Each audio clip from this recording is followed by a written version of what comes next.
when you think about the choices you face, right? It's like, hey, there's millions of potential clients we could try to engage with or meet, but we only have so much bandwidth. How do you make those decisions about where to focus your time, where to go to, if you're going to do speaking, or if you're going to come on a podcast, or if you're going to write an article, like how do you make those decisions then, if not by like a niche kind of approach? What's in alignment with you as a business owner? So there may be seasons. There may be seasons that I do podcast interviews. There may be seasons that I speak. There may be season that I'm like, there's nothing on my calendar but revenue generating activities. And only as the business owner will you know what that alignment is for you.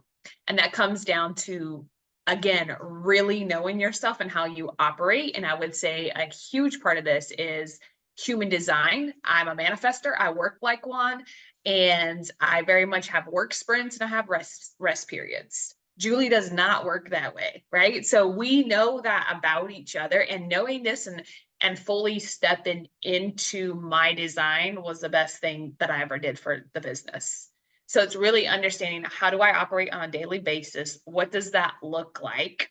And not shaming and guilting, because I went through this whole shame and guilt process of like, I should be in my work sprint like all the time, and then wondering why I was burned out. So it's like knowing what's in alignment and then getting clear on not going into that FOMO of like, oh, there's all these things that I could be doing, but what is it for this season, and staying there.